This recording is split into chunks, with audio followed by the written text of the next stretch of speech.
Israel protesters spending America's Independence Day causing chaos in major cities. Here they are lighting flares and chanting things like "burn it down" as they march through the streets of New York City. Several of the activists were also seen clashing with police officers, leading to at least one arrest. We asked Florida Congressman Cory Mills to stick around and react to this with us as well. Representative, I can't imagine how it makes you feel. I know how it makes me feel, but you fought for this country. You put your life on the line for this country. You still fight for our country in Congress. So why is this tolerated in America, especially on Independence Day?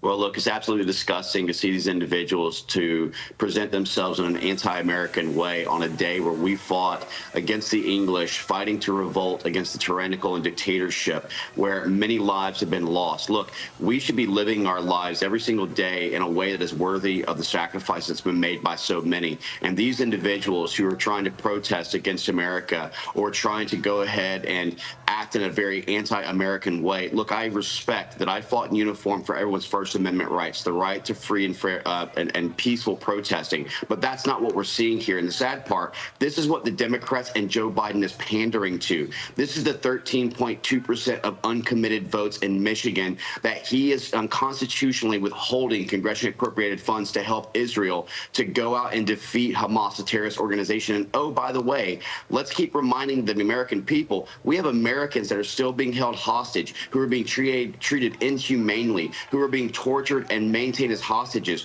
Where is Joe Biden sounding off for the hostages that are held, the 13 soldiers that were lost in Afghanistan, those who were lost in Jordan that he claimed where he didn't have any Americans lost under his watch? And where is he to step up in blue cities and blue states, whether it's Minneapolis, whether it's Philadelphia, whether it's Baltimore, whether it's New York?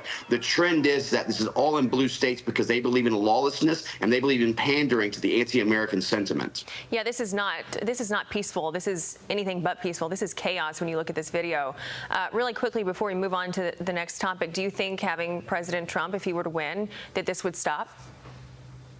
Well, I think that what you would see is the law enforcement being able to go forward and do their jobs. Remember, it was President Trump in 2020 who called for the end of lawlessness and for our law enforcement to step up or he'll do the job for them. But this really comes down to the mayors of these blue cities who are actually stopping their police chiefs from doing their jobs. Yeah, they got to untie the police hands in order for anything to get done. So now to this, Vice President Kamala Harris is returning to New Orleans today for the Essence Festival. It was after her Wild World salad from last year's appearance. Remember this? Culture is, it is a reflection of our moment and our time, right? And present culture is the way we express how we're feeling about the moment. And we should always find times to express how we feel about the moment that is a reflection of joy, because it comes in the morning. We have to find ways to also express the way we feel about the moment in terms of just having language and a connection to how people are experiencing life. And I think about it in that way, too.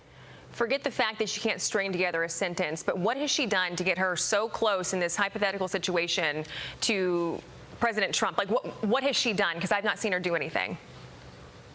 Well, she's not done anything, and that was painful to watch. But what you're seeing here is that whether it's Joe Biden's gas or Kamala Harris's word salad, it's the equivalent for the American people, and especially Democrat voters, of either taking the fork and sticking it in the bottom or the top receptor, knowing that you're going to get electrocuted either way. Look, this is the reason that we have such a failure in leadership. This is why the so-called border czar has done nothing to secure our borders. And I think that when you look at the overall polling, whether it's Joe Biden head-to-head with President Trump or whether it's Kamala Harris head-to-head, they lose badly. And I think that what you saw with that word salad was nearly a replication or a replay of the 90-minute debate that Biden just had, where there was no tangible or credible anything being said. It was just a lot of words. I'm Steve Doocy. I'm Brian Kilmeade. And I'm Ainsley Earhart. And click here to subscribe to the Fox News YouTube page to catch our hottest interviews and most compelling analysis.